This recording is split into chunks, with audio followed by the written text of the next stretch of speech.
I remember the rain-soaked streets of my childhood like they were painted in shades of gray, each drop a reminder of the innocence I lost too soon. I was born in a small town nestled between rolling hills and whispering pines, where the air always carried the faint scent of damp earth and forgotten dreams. My name is Serena Williams, and at 60 years old now, looking back, I see how my life has been a tapestry woven with threads of misplaced trust. It started early, in those tender years when a child's heart is as open as a blooming flower, vulnerable to the slightest chill. My parents were kind but distant, absorbed in their own struggles, my father working endless shifts at the mill, my mother tending to the house with a quiet resignation that I mistook for strength. But it was my sister Elena who first taught me the sting of betrayal. She was only 2 years older, but in my eyes, she was the sun around which my world revolved. Elena, with her golden curls and sharp blue eyes, always one step ahead, always knowing how to twist words like vines around a fragile stem. I trusted her implicitly, as sisters do. One autumn afternoon, when I was 8, the leaves crunching under our feet like brittle bones, she convinced me to sneak into the old abandoned barn at the edge of town. "It's an adventure, Serena," she whispered, her voice laced with excitement that masked something darker. "We'll find treasures hidden by pirates." My heart raced with the thrill of it, imagining gold coins and secret maps. But as we crept inside, the musty air thick with dust and decay, Elena pushed me forward into the dim light. I didn't see the rotten floorboard until it gave way beneath me, sending me tumbling into a shallow pit filled with rusted nails and splintered wood. The pain was immediate, a sharp cry escaping my lips as blood seeped from my leg. Elena stood at the edge, her face pale, but not with fear, with a flicker of satisfaction that I didn't understand then. She ran for help, of course, playing the hero, but later, in the quiet of our shared bedroom, she confessed with a smirk, "I knew it was there. I wanted to see if you'd follow me anywhere." "Why?" "Jealousy," she said, "because Mother had praised my drawing that morning." That fall left me with a scar that twisted like a question mark on my calf, a permanent reminder. Trusting Elena had cost me my first taste of physical pain, but more than that, it planted a seed of doubt in my soul. Yet, like a fool, I forgave her, believing blood bound us tighter than any wound. School brought another layer to my trusting nature. Mr. Carter, my third-grade teacher, was a tall man with wire-rimmed glasses and a voice that boomed like thunder, but softened when he spoke of books and dreams. He saw potential in me, the quiet girl who devoured stories under her desk. "Serena," he'd say, pulling me aside after class, the chalk dust lingering in the air like fairy powder, "trust in your imagination. It will carry you far." I hung on his every word, sharing my secrets with him, my fears of Elena's moods, my dreams of becoming an artist. He encouraged me, even gave me extra art supplies from his own pocket. But one day, when I confided in him about finding Father's hidden bottle of whiskey, hoping for advice, Mr. Carter's eyes narrowed. He promised to keep it secret, to help me talk to my parents. Instead, he reported it to the school board, twisting my words into accusations of neglect. The fallout was swift. Father lost his job temporarily, the town whispered about our family, and Elena blamed me for everything. "You trusted the wrong person again," she sneered, her words cutting deeper than any knife. Mr. Carter's betrayal taught me that even mentors could wield trust like a weapon, leading to a family rift that simmered for years. My childhood ended not with a bang, but with the quiet erosion of faith in those around me. Chapter 2. Teenage Illusions and Broken Bonds. As I entered my teenage years, the world expanded like a canvas stretched too thin, colors bleeding into one another in confusing patterns. The town felt smaller, suffocating, and I yearned for connections that felt real, untainted by family shadows. That's when Nora Thompson entered my life, a whirlwind of laughter and freckles, my first true friend. We met at 14, in the high school hallway where lockers slammed like punctuation marks in chaotic sentences. Nora, with her wild red hair and infectious grin, always ready with a joke or a secret shared under the bleachers. I trusted her with my vulnerabilities, pouring out stories of Elena's manipulations, the way she'd steal my clothes or spread rumors to isolate me. "She's just jealous," Nora would say, hugging me tight, her perfume a mix of vanilla and rebellion. We spent endless afternoons by the river, skipping stones and dreaming of escape. "We'll leave this town together," she'd promise, her eyes sparkling like the water's surface. But trust, I've learned, is a fragile bridge, and Nora's motives were hidden beneath calm waters. It culminated at 16, during the school dance. I'd confided in her about my crush on Tommy, the quiet boy from math class. Nora encouraged me to ask him, her voice dripping with false sincerity. Go for it, Serena. Trust your heart. I did, mustering courage in my borrowed dress, heart pounding like a drum in the dimly lit gym. But as I approached, I saw them, Nora and Tommy, locked in a kiss under the disco ball's fractured lights. The betrayal hit like a wave, drowning me in humiliation as whispers spread through the crowd. Nora later claimed it was a mistake, but her smirk echoed Elena's from years before. Trusting Nora cost me my first heartbreak, shattering my self-esteem and leaving me wary of friendships that promised too much. Yet, even in that pain, glimmers of hope appeared. Mrs. Margaret Collins, our elderly neighbor, became a beacon. Her cottage smelled of fresh-baked cookies and lavender, a sanctuary from the storm.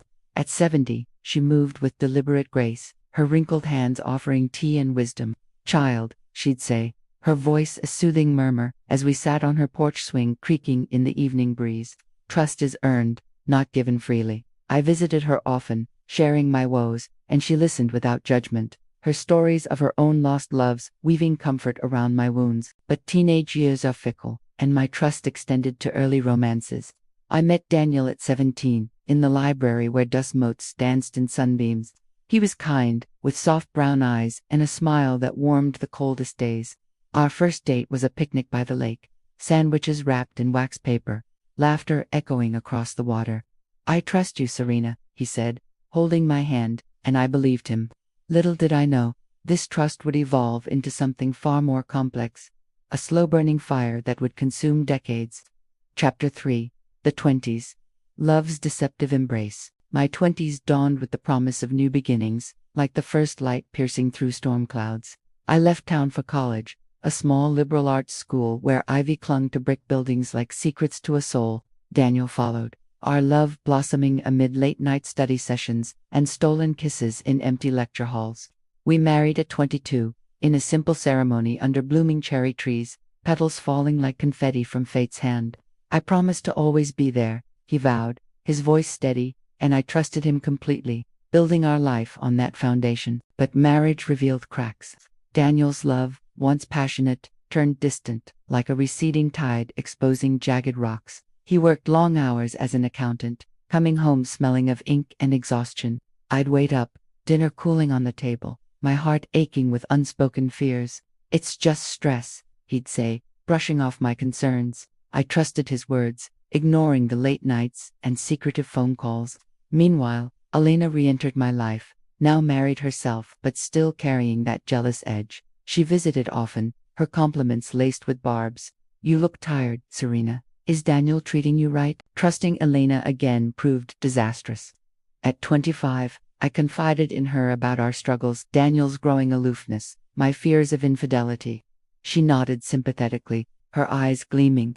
"Let me help," she offered, arranging a surprise weekend getaway for us. But upon returning, I found our savings account drained, Elena's name on suspicious transfers. She'd manipulated me into sharing financial details, using them to fund her own debts. The confrontation was brutal, her tears feigned as she blamed me for not being careful. "You always trust too easily," she spat, echoing the past. That betrayal cost us our financial stability, forcing Daniel and me into debt that strained our marriage further. Work brought Anna Davis into the picture. At 27, I started as a graphic designer in a bustling city firm, cubicles humming with creative energy.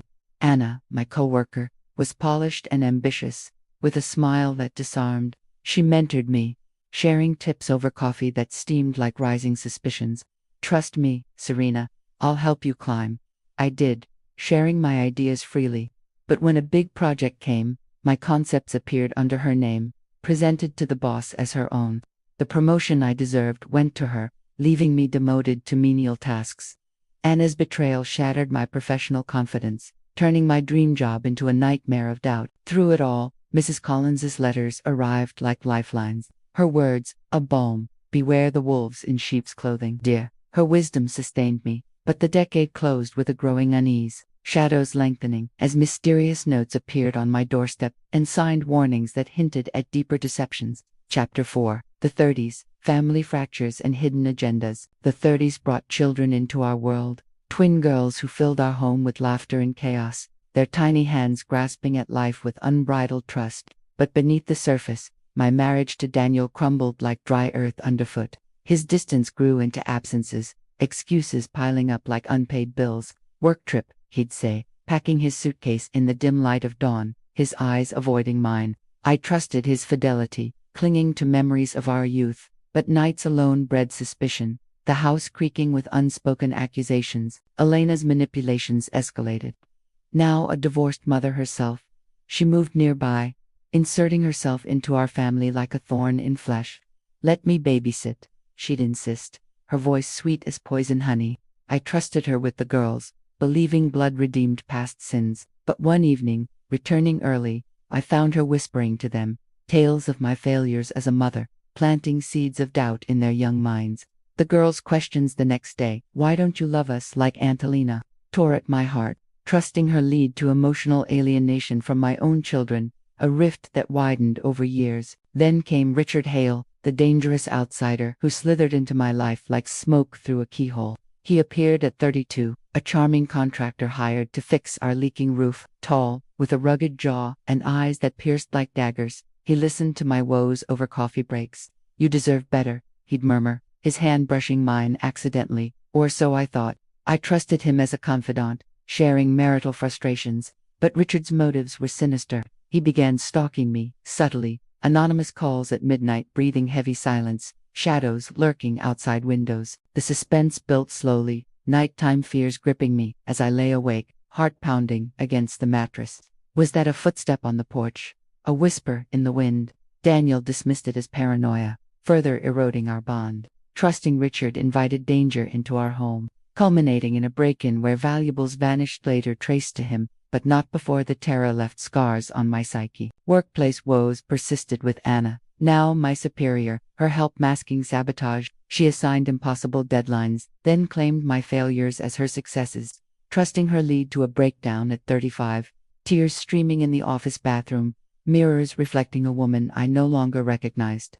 Chapter 5, The 40s, Breakdowns and Psychological Depths. By my 40s, the weight of betrayals pressed like an invisible hand on my chest, breaths coming shallow in the quiet hours. Daniel's distance had solidified into emotional absence. We shared a bed but not hearts, conversations reduced to logistics.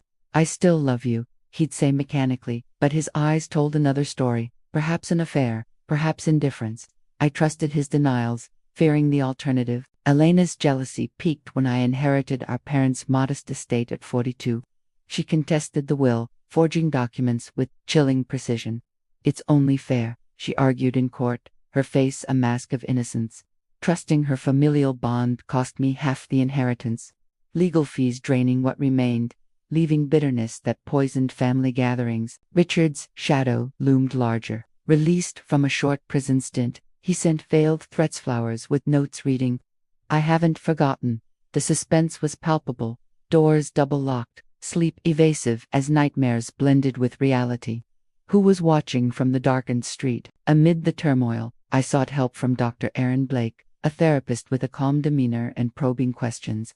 His office smelled of sandalwood, walls lined with books that promised understanding. "Trust the process," he'd say softly, guiding me through sessions where memories surfaced like buried artifacts. I opened up, revealing layers of trauma, and he helped uncover patterns, the cycle of misplaced trust. But even here, betrayal lurked. Nora, my childhood friend, reappeared at 45, apologetic and seeking reconciliation. "I've changed," she claimed over wine, her eyes misty. I trusted her olive branch, sharing therapy insights.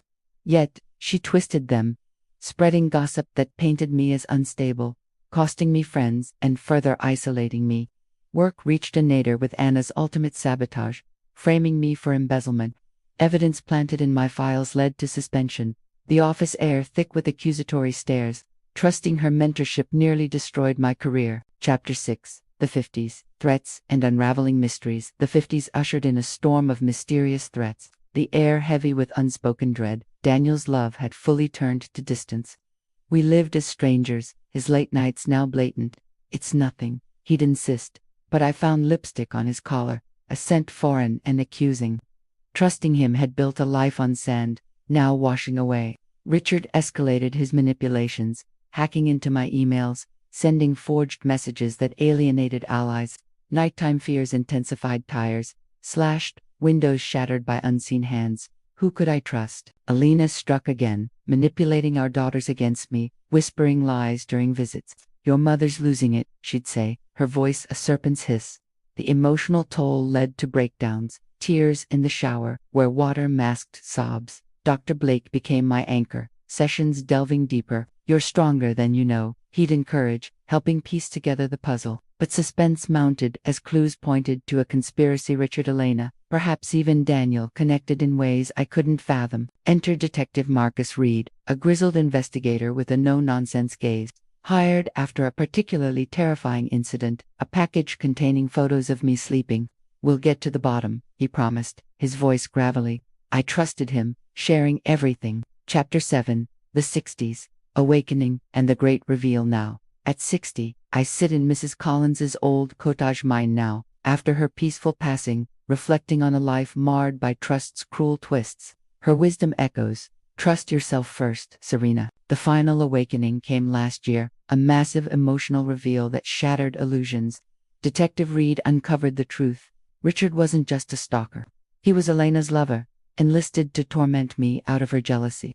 Daniel, distant for decades, had been blackmailed by them over an old affair, his silence a misguided protection. Nora and Anna, pawns in Elena's web, paid to betray. The confrontation was heartbreaking. Ilana's tearful confession, in a rain-lashed parking lot, her facade crumbling. I hated your light, she admitted, wind howling like judgment. Daniel begged forgiveness, but trust, once broken, couldn't mend fully. Dr. Blake helped navigate the trauma. Therapy sessions, a slow unraveling of pain. The life lesson: trust is a gift, not a given. Discern wisely, for the wrong people can steal your soul.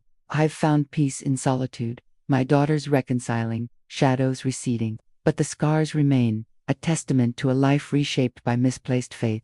If I could whisper to my younger self, it'd be this: guard your heart, for it's the most precious trust of all.